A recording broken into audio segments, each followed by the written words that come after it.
Bienvenue dans Capital Humain.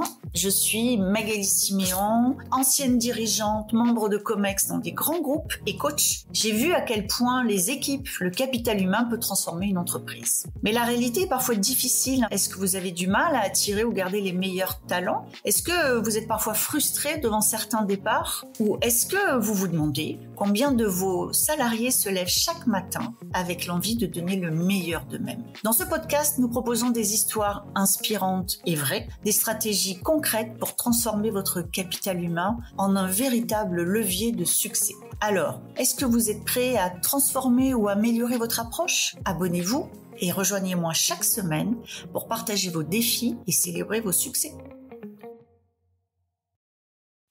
Bienvenue à toutes nos auditrices et à tous nos auditeurs sur Capital Humain. Cet épisode d'aujourd'hui va traiter d'un sujet qui m'est extrêmement cher, qui est l'emploi et le recrutement des seniors, qui est un enjeu majeur pour notre société. Je reçois Hubert Delaunay, qui est président fondateur d'Expertzone et qui est un cabinet qui est spécialisé dans le recrutement de talents seniors. C'est une spécialisation que Hubert assume parfaitement. Il a aussi une explication assez claire sur pourquoi la France est en queue de peloton sur l'emploi des seniors. Et il a aussi quelques conseils très pratico-pratiques à donner au DRH pour réussir le recrutement de personnes très expertes. Et peut-être qu'à la place de parler de seniors, nous pourrions parler de super expertise. Je vous souhaite une très bonne écoute. Bonjour Hubert. Bonjour. Hubert, est-ce que vous voulez bien nous raconter un peu votre parcours ? Je crois que vous avez entre autres travaillé à l'étranger. Comment vous en êtes arrivé là où vous êtes aujourd'hui ? Alors mon parcours, déjà, pourquoi j'en suis là aujourd'hui, c'est mon âge. C'est que j'ai 59 ans et que j'ai pas honte d'avoir 59 ans, ce qui tombe bien parce que c'est plutôt une chance de les avoir. Mon parcours, en fait, c'est un parcours qui est assez atypique, mais comme tout le monde, en fait, finalement, à partir d'un certain âge, la plupart des gens ont un parcours atypique. Et c'est pour ça que quand j'entends les gens me dire j'ai un parcours atypique, je dis mais qu'est-ce qui est atypique? En fait, dites-moi de votre parcours. Donc je vais répondre à la question de manière directe. J'ai fait une grosse partie de ma carrière dans les télécommunications, avec un début de carrière en France, dans une filiale d'un groupe qui s'appelle Orange maintenant, mais qui s'appelait France Télécom à l'époque. Et puis un jour, j'en ai eu marre, j'ai envie de bouger. J'ai eu la bougeotte, comme on disait autrefois. Et il se trouvait qu'à cette époque-là, France Télécom avait une filiale qui s'appelait France Télécom Mobile International. Et ils cherchaient des gens pour s'expatrier en Roumanie à l'époque, pour aller mettre en place les réseaux mobiles. C'était le début des réseaux mobiles qu'on utilise tous maintenant. Et bon, j'avais aucune compétence dans le domaine, je parlais pas anglais, il fallait parler anglais. Mais en fait, ils ont reçu 3 CV, 3 fois le mien. Mon chef en avait un peu marre de moi, un copain qui était parti avant en Slovaquie et le mien. Et donc ça a été le début d'une grande aventure, c'est-à-dire que je suis parti travailler en Roumanie sans parler anglais, n'y connaissais rien en télécom et j'ai appris. Et en fait, c'est la période la plus forte de ma carrière, je pense, parce que j'ai appris. J'avais peur de rien et ça, c'est quelque chose que je conseille aux gens. Et je me suis investi, alors j'ai appris à parler anglais. Alors, il paraît que j'ai un léger accent roumain maintenant, je parle anglais. Mais ça me dérange pas. Alors je suis pas bon en anglais pour autant, hein. Mais voilà. Et ça a été le début d'une aventure parce qu'à partir de là, j'ai continué. Je suis parti en Égypte, je suis allé en Moldavie, je suis allé aux Antilles, puis je suis allé travailler au Kenya. Et puis à un moment, je me suis dit, il faut se poser. Je suis rentré en France où j'ai intégré un autre groupe qui était SFR pour être directeur marketing. Avant de repartir à l'aventure en Algérie comme DGA d'un opérateur télécom, puis au Maroc. Et puis rentrer en France où j'ai travaillé un peu avec la Banque mondiale, en fait, à la Banque mondiale, comme dans beaucoup d'endroits, et ça, c'est un vrai sujet qui m'a motivé sur Expertzone. Il y a des gens extrêmement intelligents. Ils sont super forts, mais en revanche, ils sont très loin de la réalité. Et c'est bien d'être un théoricien, mais c'est mieux d'être un théoricien qui sait à quoi ça va servir et qui sait faire atterrir les projets. Et en fait, pendant 2 ans, j'ai travaillé pour la Banque mondiale. Je les ai aidés à faire atterrir des projets qui étaient superbes, mais pour les rendre concrets auprès des gouvernements, de quelques gouvernements africains. Et en sortant de ça, je me suis associé dans un petit cabinet avant de rejoindre un plus gros cabinet qui s'appelle toujours Bearing Point, où j'étais rentré par erreur. Et j'ai aucun état d'âme à le dire. Je suis rentré par erreur parce qu'en fait, d'abord j'étais flatté qu'il me propose. Bien sûr. Et ça fait plaisir. J'avais 53 ans à l'époque, ou 52 ans, je sais plus. J'étais assez content. Mais je suis rentré par erreur parce qu'ils cherchaient quelqu'un qui savait faire du conseil, alors que moi j'étais un expert.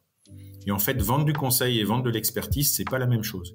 Et donc, on s'est séparés en plein Covid, mais sans amertume de mon côté, et j'espère de leur côté aussi. Bon, comme c'est eux qui m'ont demandé de partir, je pense qu'il n'y a pas d'amertume. Mais moi, de mon côté, mais de mon côté, sans amertume, ça m'a pas gêné, et ça a été l'occasion pour moi, à 55 ans, de me dire, et maintenant, qu'est-ce que je fais? Et qu'est-ce que j'ai envie de faire, peut-être? Non, qu'est-ce que je fais? En fait, j'ai un truc que je trouve terrible dans notre société, et j'avais prévu de faire un billet, un post sur LinkedIn dans quelques temps là-dessus. J'entends tous les gens me dire qu'est-ce que j'ai envie de faire, qu'est-ce que j'ai envie, mon rêve c'est quoi, etc. et tout. Mais c'est super. Mais après, il faut mettre un rêve en face de la réalité. Il y a qu'est-ce que je fais. Bien sûr, dedans, il y a qu'est-ce que j'ai envie de faire, mais qu'est-ce que je suis capable de faire. Et ce qui est très important, c'est de savoir allier qu'est-ce que j'ai envie de faire, qu'est-ce que je suis capable de faire et qu'est-ce que les autres attendent de moi. Et moi, demain, j'ai envie de devenir plombier. C'est super, mais personne ne m'attend sur le sujet. Et même si je vais me former, j'ai pas la légitimité. D'accord. Il faut vraiment allier l'envie, ce qu'on peut faire et ce que les autres attendent de nous. Il se trouve qu'au moment où je suis sorti de chez mes amis de Bearing Point, je me suis dit, donc, qu'est-ce que je vais faire? Et puis, quand je me pose la question, j'observe autour de moi. Quel est l'état du marché? Donc, quelles sont mes compétences? Qu'est-ce que je sais faire? Je trouve que je suis à peu près un bon commercial. J'aime bien le marketing, la communication. Je suis un business développeur. J'aime bien développer les choses. Et tout ce que j'ai fait dans ma carrière, je voulais que ça soit utile. Donc, je me suis dit, qu'est-ce que je vais faire et qu'est-ce qui pourrait être utile? Et en observant autour de moi, je voyais tous mes amis, beaucoup de mes amis, et ça m'a beaucoup impressionné, qui avaient été dans la même tranche d'âge, 55 ans, dans ces eaux-là, qui se faisaient sortir de leur boîte, avec ou sans chèque, mais même avec un chèque, et qui se disaient maintenant, qu'est-ce que je vais faire? Et qui se disaient, mais en fait, je sais rien faire. Tous ces gens, je leur disais, mais bien sûr que tu sais faire des trucs. Regarde, tu as été directeur financier, tu sais faire ci, tu sais faire une analyse de haut bilan, je sais pas quoi. Tu as été DSI, tu sais faire ci, tu sais gérer des projets, tu fais des programmes, tu sais mettre les mains dans le cambouis. Tu étais directeur des achats parce qu'ils avaient tous grimpé dans leurs responsabilités, donc ils étaient tous directeurs de quelque chose, comme moi avant. Et que voilà, donc tu sais faire des choses, tu as des expertises, tu as des compétences. Et de l'autre côté, et le mot est important, tu as des compétences et l'autre mot expertise, ce sont deux mots qui sont très importants. Et de l'autre côté, il se trouve que j'ai la chance de faire partie d'une famille d'entrepreneurs. Beaucoup d'entrepreneurs du côté de mon père, mes frères, mes cousins. Il y a pas mal de personnes qui ont créé leur boîte, qui ont développé leur boîte. Et je voyais toutes ces boîtes qui sont pas forcément des grosses sociétés et qui ont beaucoup de mal à trouver des compétences. Et en fait, soit parce qu'elles n'ont pas les moyens de les embaucher. Quand je suis une petite société, embaucher quelqu'un, c'est compliqué. Soit parce que je sais pas où les trouver. Et je me suis dit, qu'est-ce que je vais faire? Je vais mettre en relation ces gens qui ont de l'expertise, des compétences, un vrai savoir-faire, qui sont opérationnels, avec toutes ces entreprises qui cherchent des compétences, qui savent pas soit où les trouver, ou qui n'ont pas forcément les moyens de les embaucher. Alors, où les trouver? C'est du recrutement classique, que j'ai appris à faire. Maintenant, je pense que je m'en sors pas mal.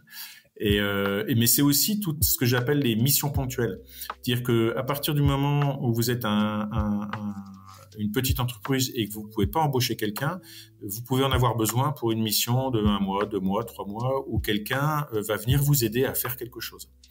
Et là, je reviens, c'est toujours un puzzle ce que je fais. Mon expertise Bearing Point, où je disais tout à l'heure, j'ai fait la différence entre le conseil et l'expertise, et je me suis souvenu à ce moment-là du conseil que me donnait mon grand-père, qui était un homme très bien, et qui disait souvent, les conseilleurs ne sont pas les payeurs. Et en fait, quand je suis patron d'une petite boîte, je cherche pas des consultants, je cherche des gens qui savent faire. Et en fait, tous ces gens qui ont développé une expertise, ils savent faire. Donc, l'idée, c'était de convaincre les entreprises, vous ne faites pas appel à des compétences, mais faites appel à des seniors qui sont disponibles, qui ont envie de bosser, qui ont des compétences et qui vont vous aider à faire ce que vous n'avez pas le temps de faire ou que vous ne savez pas faire, et sur une mission ponctuelle. Donc, ça veut dire que vous n'avez pas un engagement sur le long terme avec quelqu'un, ce qui est difficile pour une entreprise. Une petite entreprise n'a pas les moyens. Voilà. Donc ça, c'est le début d'Expert Zone. Alors, pourquoi je l'ai appelé Expert Zone? C'est une question on me pose souvent. On me dit, c'est bizarre ton nom. D'abord, il y en a qui disent Expert Zone, Experton, j'ai un peu tout.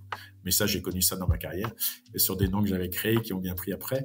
Et en fait, parce que j'étais en train de faire mes courses de Noël sur Amazon pour pour mes enfants. Et je me suis dit, moi, je veux vendre l'expertise, je veux aider les experts, donc ça va être l'Expert Zone. Et on ne sait jamais. Peut-être qu'un jour, ce sera aussi célèbre qu'Amazon. Voilà. Après, je me disais ça en rigolant, mais je me suis dit, de toute façon, il faut une marque. Il y a expert, il y a la zone, c'est la zone des experts. Et ce sont des experts seniors. Voilà. Donc ça, c'est l'origine d'Expert Zone. Et ma carrière. Alors, ce que vous dites, c'est finalement, vous vous êtes intéressé aux seniors parce que vous considérez qu'ils ont des choses à apporter. C'est comme ça que je pourrais le résumer. C'est-à-dire que c'est pas une vision tant marketing ou c'est vraiment cette idée de rapprocher finalement une recherche. Donc, une attente, une demande, une offre possible. C'est comme ça que vous l'avez vu. C'est exactement ça. C'est ce que je disais tout à l'heure, être utile. Alors après, je suis comme tout le monde, j'ai besoin de gagner ma vie. J'ai mes enfants qui sont jeunes, il faut les nourrir, payer les études, etc. et tout. Donc, c'est une activité commerciale, business, mais c'est d'abord et avant tout un projet utile. C'est-à-dire qu'on a d'un côté des gens qui trouvent pas d'emploi alors qu'ils ont des compétences, et de l'autre côté des entreprises qui savent pas recruter, ou pour les petites ou pour les plus grosses qui ne pensent pas aux seniors. Alors que ces seniors, et c'est ce que vous disiez tout de suite, ce sont des gens qui ont énormément de compétences. Pourquoi se priver de ces compétences, de ces atouts? Alors, j'allais dire comme partout, les seniors sont pas mieux que les jeunes ou les middle. Partout, il y a des gens qui ont moins de compétences. J'allais dire incompétents, mais c'est pas bien. Et il y a des gens qui sont plus ou moins compétents, qui ont plus ou moins d'envie, qui sont plus ou moins dynamiques. Mais ça, c'est pas une question d'âge. C'est une question de personnalité, c'est une question d'envie. Donc, pourquoi écarter a priori des seniors en se disant mais ils seront moins compétents, ou ils seront moins engagés, ou ils seront on peut être autant engagé à 60 ans, à 65 ans, à 50 ans qu'à 25 ans. En revanche, l'engagement n'est pas le même. Parce qu'effectivement, on a derrière soi 20, 30 ou 40 ans d'expérience, donc de réussite et d'échec, et qu'on va pouvoir utiliser et apporter aux entreprises qui nous proposent, qui nous demandent de les aider. Est-ce que de votre point de vue, quand on recrute alors un senior, c'est différent? Il y a des choses différentes, il y a des points d'attention. Est-ce que vous avez le sentiment dans votre carrière, vous avez sûrement recruté beaucoup, vu le parcours que vous nous avez raconté, est-ce que vous avez le sentiment qu'aujourd'hui, dans ce nouveau métier, il y a des points différenciants auxquels il faut faire attention parce que ce sont des profils seniors? Alors, il y a des points d'attention, pas des points auxquels il faut faire attention. Je le dirais, c'est une question de sémantique, vous me direz. Mais en fait, les points d'attention, c'est que quand je travaille avec une entreprise et que je lui dis qu'elle cherche des candidats et que je lui dis, je ne vous proposerai quasiment exclusivement que des candidats seniors, puisque c'est l'objectif d'Expert Zone. Alors, on va me dire c'est un peu discriminant, mais je pense pas. Et en fait, je vais leur dire sur un candidat senior, ce sur quoi je vais m'atteler, moi, c'est de mettre en avant ses expertises, ses compétences, son expérience. Et en fait, c'est le point d'attention qui est important. C'est pas un point auquel je fais attention, c'est un point d'attention. C'est-à-dire que recruter quelqu'un qui a 25 ou 30 ans, alors c'est ma vision, hein, on n'est pas obligé de la partager. On recrute finalement une force de travail. Quelqu'un qui va apporter son énergie et c'est génial, mais qu'il va falloir former et ce qui est très bien donc on le fait pas pour la même raison. Quand on recrute quelqu'un qui a de l'expérience, on recrute quelqu'un pour son expérience. On recrute quelqu'un pour ses expertises. On recrute quelqu'un pour ses compétences. On recrute quelqu'un pour ses échecs et ses réussites. Parce qu'en fait, c'est ce qui va nous permettre de gagner du temps. On ne le recrute pas pour d'autres raisons. Après, quand on a parlé d'expérience, de compétences, de maturité, etc., c'est sur quel poste? Mais on recrute pas, et après, donc, sur quelle fonction? Est-ce qu'il va être, je prends un commercial, directeur général, c'est autre chose. Mais pour moi, quand on recrute un profil senior, on va le chercher pour son expérience. Et c'est ça que je mets en avant, et c'est ça que je dis aux seniors de bien mettre en avant lorsqu'ils travaillent sur leur profil, qui présentent leur offre de service, c'est montrer ce que vous savez faire. Arrêtez de dire ce que vous avez fait, c'est super intéressant. Je suis ravi de ce que vous l'ayez fait, mais qu'est-ce que vous savez faire, qu'est-ce que vous avez proposé? Et c'est ça qui est important. Et c'est ça que vont regarder les entreprises. Et c'est une manière, en fait, de casser un peu les préjugés. C'est plutôt que de dire voilà ce que j'ai fait, c'est dire parler du passé. C'est voilà ce que je vous propose, voilà ce que je sais faire. Et donc c'est parler de l'avenir et c'est arriver à se projeter, en fait. Et alors, si je me fais un peu poil à gratter, mais étant moi-même senior, je suis très à l'aise pour le faire. Quand on contribue à faire recruter des seniors, est-ce qu'il n'y a pas un problème avec ce qu'on va appeler le digital, les réseaux sociaux aujourd'hui, dans les entreprises, tout est devenu digital, tout est outil. Est-ce que c'est une barrière pour des seniors ? Alors non, pas plus que pour des jeunes en fait. C'est-à-dire qu'il y a des jeunes qui sont réfractaires à la technologie, il y a des seniors qui sont réfractaires. Maintenant, regardez, vous et moi, on est en train de faire une visio sur un outil que je connaissais pas d'ailleurs. Et voilà, et on n'est pas du tout réfractaire à quoi que ce soit. Je vous parlais de mes 20 000 followers sur LinkedIn, on sait faire. J'ai des amis, alors moi c'est plutôt LinkedIn, qui sont sur d'autres types d'activités, qui sont extrêmement présents sur Instagram. Là, je suis en train de travailler pour une entreprise pour l'aider à recruter des commerciaux dans le domaine IT Télécom. La mission, c'est de trouver des seniors. Pourquoi ? Parce qu'ils ont cette expérience de discuter avec des dirigeants qu'on n'a pas encore quand on est jeune. Ça veut pas dire qu'on saura pas le faire. Donc, il y a pas de, pour moi, il n'y a pas de barrière technologique. Il y a une barrière les gens s'intéressent ou s'intéressent pas. Ils se sont intéressés à la technologie ou pas. Et s'ils s'y intéressent à 25 ans, ils s'y intéresseront à 50 ans aussi. Et s'ils s'y sont pas intéressés à 25 ans, ça les intéressera pas non plus. Donc, c'est pas une question d'âge. D'autant plus que, j'aime bien le répéter, c'est quand même nous qui avons créé toutes ces technologies. Et aujourd'hui, alors, mais même l'IA, parce que les gens nous disent que c'est de la révolution. Moi, j'ai un oncle qui est mort il y a quelques années, à 99 ans. Son dernier bouquin, et il l'avait écrit à 98 ans sur l'IA.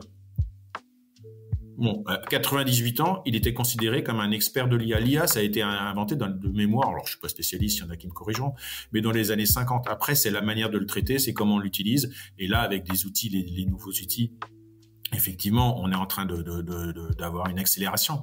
Mais ça n'empêche que ce sont des outils qui ont des méthodes de raisonnement qui ont été inventées qui ont nourri aussi nos carrières. Après, on s'y est intéressé, on s'y est pas intéressé, c'est un autre sujet. Mais alors, dites-moi, quand j'entends tout ça, que je trouve très frappé au coin du bon sens, et je pense que le bon sens est une très bonne valeur de réussite, qu'est-ce qui fait qu'aujourd'hui, la France est plutôt en queue de peloton en Europe sur l'emploi des seniors ? Alors moi, j'ai une théorie là-dessus. Je vous en prie. Ben voilà. Pendant 40 ans, pendant 50 ans quasiment, parce que le temps passe, on a opposé l'emploi des jeunes et l'emploi des seniors. Moi, et ça, c'est important. Moi, je suis rentré dans le monde du travail.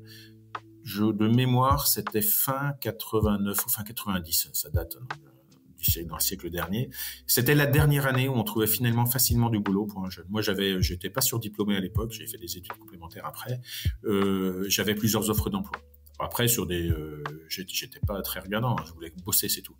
Et puis à partir de là, je m'étais dit, je vais faire mes preuves. Mais à partir je crois que c'est de 91, en fait, le marché du travail est devenu très difficile. Et pour arriver à faire rentrer des jeunes sur le marché du travail, on s'est dit, on va faire sortir les seniors. Et donc, on a mis en place tout un ensemble de plans pour accompagner à l'époque, on était riches, on n'avait pas les problèmes de la retraite encore, pour accompagner vers les seniors vers la sortie, et en disant, on fait sortir un senior, on fait rentrer un jeune. Il y avait des plans comme ça, il y en avait plein. Et en gros, ce faisant, qu'est-ce qu'on a dit ? On a dit, les seniors n'ont pas de valeur. À partir du moment où vous faites sortir quelque chose ou quelqu'un, vous dites qu'il n'a pas de valeur, et petit à petit, on a dévalorisé les seniors dans l'entreprise. C'est rentré dans l'ADN des entreprises, c'est devenu un réflexe. Et ce qui fait que maintenant, qu'il y a 40 ou 50 ans, pendant 40 ou 50 ans, on a expliqué aux gens que le senior ne valait rien, et bien il faut inverser la vapeur. Et qu'il était cher, il valait rien. Et qu'il était cher, ce qui est pas vrai en plus, ce qui est pas vrai. Le senior, le senior, hein.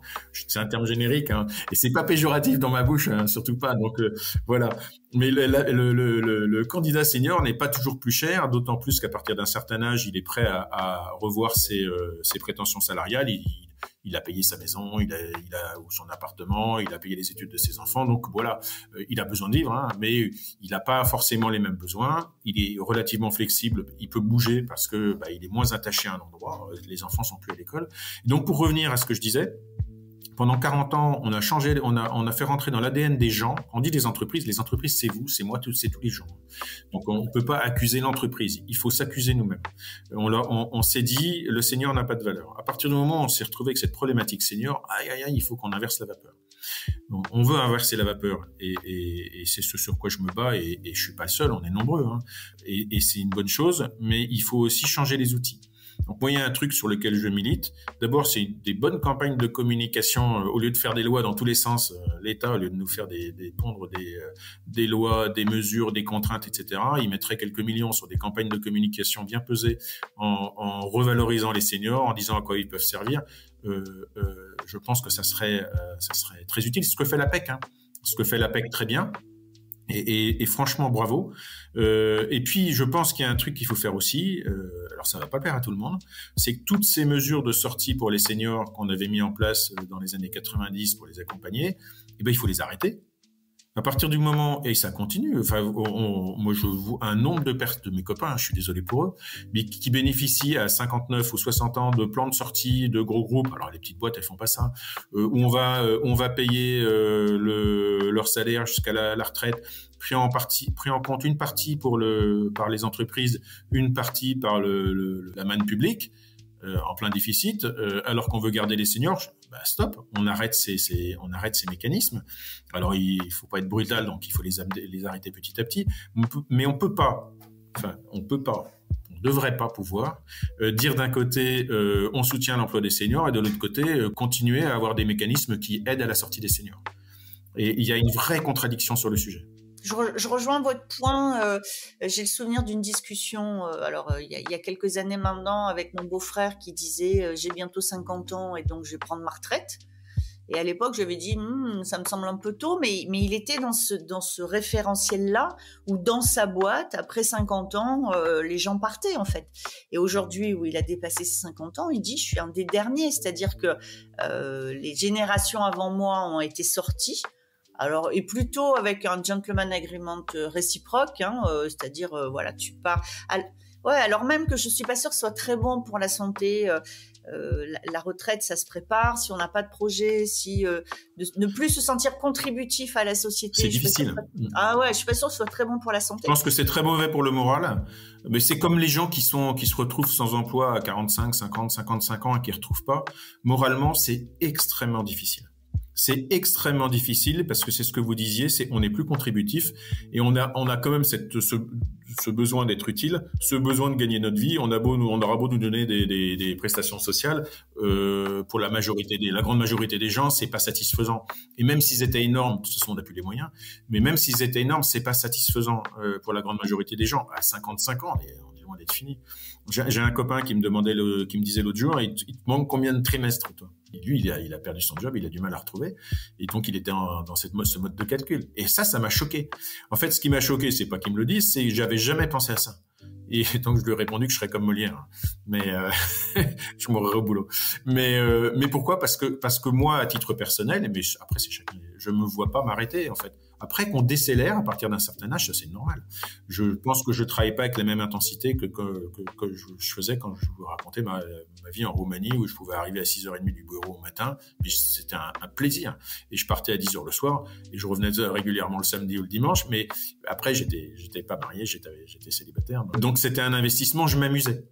Maintenant, je m'amuse aussi, j'aime beaucoup ce que je fais, mais j'ai un équilibre qui est différent et l'idée, c'est de décélérer petit à petit. Mais s'arrêter, je pense que ça doit être dur. S'arrêter complètement. En tout cas, c'est un truc qui s'organise. J'ai une dernière question pour vous, Hubert. Ce podcast, il est fait pour des fonctions RH, pour des dirigeants. Quels conseils vous leur donnez pour réussir justement l'intégration de seniors? Puisque finalement, on se dit, on a tout fait pour qu'ils partent. Et là, on se dit, ça a vraiment un sens de les faire rentrer dans l'entreprise. C'est quoi les conseils que vous donnez pour que cette intégration se passe bien pour tout le monde? Alors, s'il y avait un seul conseil à donner, c'est faites un plan d'intégration comme vous le faites pour les jeunes. Quand vous recrutez un jeune, vous lui faites la plupart du temps un plan d'intégration. Il va rencontrer une personne, une autre, on va lui expliquer comment ça fonctionne. Mais faites la même chose avec un senior. C'est pas parce qu'il a 50 ans, 55 ans ou 60 ans qu'il arrive en sachant tout faire. D'abord, il connaît pas le contexte. Donc, il faut réexpliquer le contexte. Les entretiens, c'est super, mais c'est pas parce qu'on a passé 3 entretiens d'1 heure qu'on a compris l'entreprise. Donc, préparez un plan d'intégration pour le senior comme vous le faites pour les jeunes, comme vous le faites pour un manager que vous intégrez à 30 ou 35 ans. Et c'est ce qui va lui permettre de s'intégrer. Quelqu'un qui a 55 ans, il a autant d'appréhension à intégrer une entreprise que quelqu'un qui a 25 ans ou 35 ans. Donc, il faut l'accompagner de la même manière. C'est du gagnant-gagnant. Vous l'avez accompagné, il va arriver avec toute son expérience, sa maturité, sa capacité à traiter des sujets qu'un petit jeune, c'est pas péjoratif, n'aura pas encore acquis. Mais il faut le mettre dans une perspective de réussir. Donc aidez-le à réussir. Pourquoi je dis ça? Parce que j'ai vu des entreprises qui recrutaient des seniors et puis au bout d'un moment ça marchait pas. Pourquoi? Parce qu'on l'avait mis dans un bureau puis on attendait, quoi. Et je discutais encore hier avec quelqu'un qui me dit, je dirais pas l'entreprise ni le nom de la personne, ils m'ont recruté parce que j'étais senior, c'était leur plan senior. Et puis pendant 6 mois, jusqu'à la fin de la période d'essai, ils l'ont laissé sans soutien. Et à la fin, ils lui disent non, ça va pas le faire. Et c'est dommage parce que c'est un gâchis pour l'entreprise. Elle a perdu 6 mois, elle a perdu de l'argent, mais c'est un gâchis pour la personne aussi parce que c'est assez déstabilisant. Voilà, si j'ai un conseil à donner, et après le deuxième conseil, parce que je ne vais pas m'arrêter un seul, c'est n'ayez pas peur. Il va pas vous manger, les seniors. Il rentre à 55 ans, vous en avez 35, vous allez le manager, il n'y a pas d'appréhension à avoir. La personne qui accepte, elle sait très bien qu'elle va être managée par quelqu'un de plus jeune, c'est pas gênant. Donc n'ayez pas peur de manager quelqu'un de plus vieux que vous, ou quelqu'un qui a l'âge de vos parents. Surtout, n'ayez pas peur. Eh bien, merci beaucoup Hubert. On va rester sur ce mot de la fin qui est magnifique. N'ayez pas peur. Merci. Merci. Nous voici à la fin de notre conversation avec Hubert Delaunay qui nous a offert un aperçu très optimiste et très encourageant de comment je recrute et pourquoi je recrute des talents très experts et à quoi ils servent dans l'entreprise. Ce que nous avons appris aujourd'hui met en lumière l'importance de valoriser et intégrer l'expérience dans nos stratégies de ressources humaines. Et ça, c'est fondamental. Merci Hubert d'avoir partagé toutes ces connaissances et merci à nos auditeurs de nous avoir rejoints pour cet épisode de Capital Humain. J'espère que vous êtes repartis avec des idées nouvelles et des inspirations pour intégrer les seniors dans votre force de travail. À bientôt pour de nouvelles explorations des enjeux RH qui façonnent le monde du travail contemporain.